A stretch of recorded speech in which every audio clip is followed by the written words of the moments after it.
Hello everyone, I'm Raima Islam and today I will be talking about ImageNet classification with deep convolutional neural networks.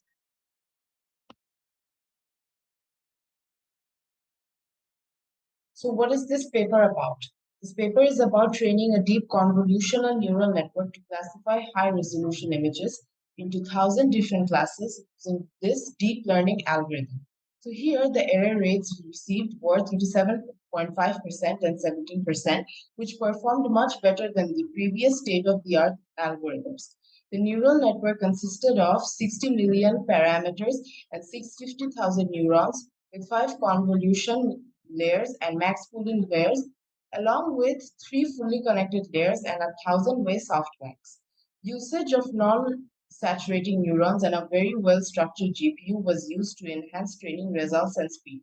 And to reduce overfitting, dropout regularization method was used. The issues this paper addresses are how datasets with labeled images were relatively small and there were large variations of objects in real life. Thus, in order to tackle this, large labeled datasets were needed. Models with large learning capacity and specific models with prior knowledge are also needed. So here, CNNs have fewer connections and parameters compared to previous feed-forward networks, and their capacities can be varied by depth and breadth. CNNs are still very expensive to use, but GPU paired with highly optimized implementation of 2D convolution are strong for training large CNNs. Now I will talk about the methodology and how the architecture works. The architecture of the model consists of 5 convolutional and 3 fully connected layers. It uses ReLU nonlinearity. Here we are modeling neurons output as a function as fx equals to tan hx, which performs better with non-saturating linearity. Learning rate is much faster with ReLUs and error rate is also lower. We are also using multiple GPUs. Here we are using 2 GPUs with parallelization, putting half of the kernels on each GPU, and they are communicating only in certain layers and helping to reduce the top 1 and top 5 error rates. Thank you so much, and now my teammates will explain the rest. Greetings, I'm Mohammad Islam and I'll be talking about ImageNet dataset. ImageNet is a dataset of over 15 million labeled high-resolution images belonging to roughly 22,000 categories. These images were collected from web and labeled by human labelers using Amazon's mechanical crowdsourcing tools. ImageNet consists of variable resolution images, while the system requires a constant input dimensionality. Therefore, these images were downsampled to a fixed resolution of 256 into 256. These images were not preprocessed. Rather, it was subtracted the mean activity over training set from each pixel. So, the network was trained on the centered raw RGB values of the pixels. Now, about the methodology. The network that was created in this paper, or in this model, contains 8 learned layers. Out of the 8 layers, 5 convolutional layers and 3 fully connected. The net contains 8 layers with weights. The first 5 are convolutional and remaining 3 are fully connected. The output of the last fully connected layers is fed to a 1000-way softmax, which produces a distribution over the 1000 plus labels. On this dataset, the primary concern was preventing overfitting. So the effect that the researchers were observing was different from accelerated ability to fit the training set, which they reported in ReLU.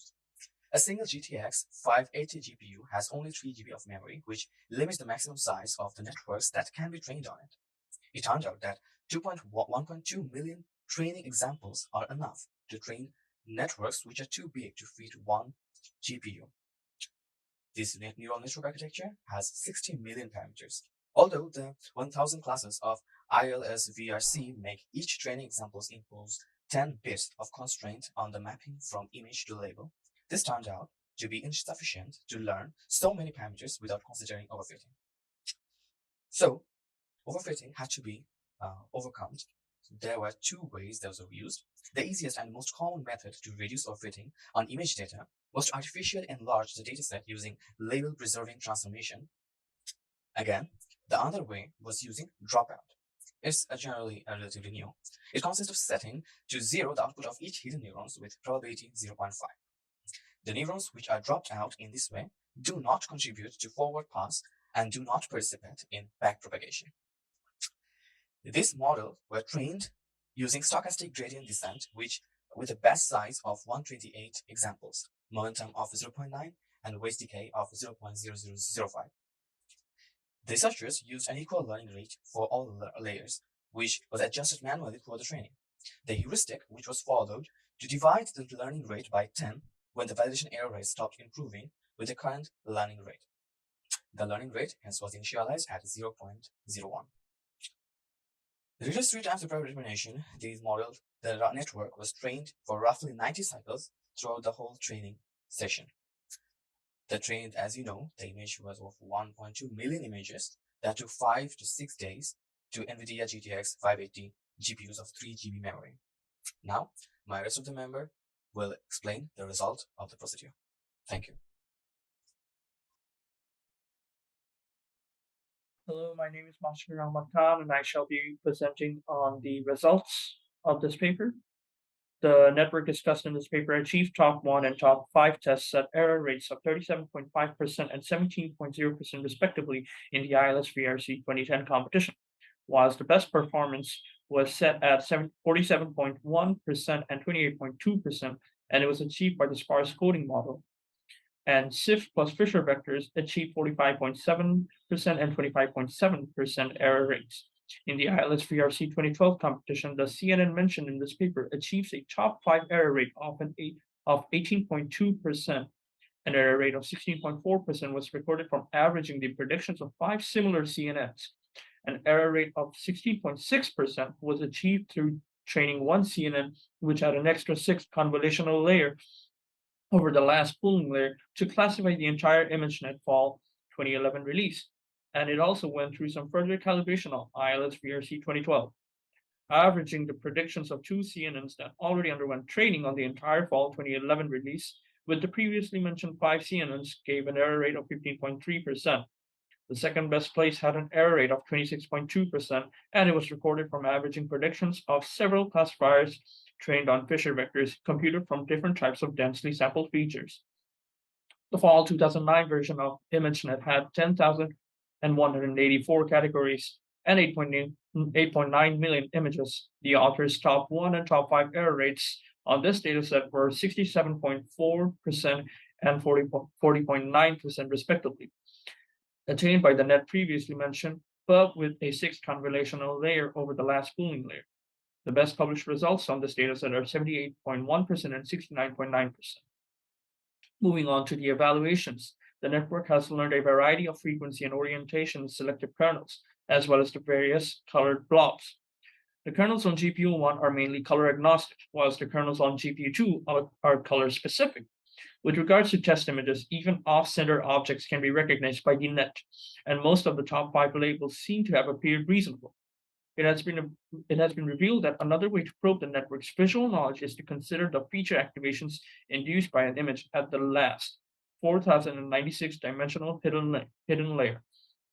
If 2 images produce feature activation vectors with a small Euclidean separation, it can be said that the higher levels of the neural network consider them to be similar. Computing similarity by using Euclidean distance between 4096 dimensional real valued vectors has proven to be inefficient, but it can be countered by training an autoencoder to compress these vectors to short binary codes. The results show that a large, deep convolutional neural network is capable of achieving record-breaking results on a highly challenging dataset using purely supervised learning, and that upon removing a single convolutional layer, the network's performance declines. No unsupervised pre-training was used in order to simplify the experiments. The results have improved as the authors have made their network larger and traded longer, but still have many orders of magnitude to go in order to match the inferotemporal pathway of the human visual system.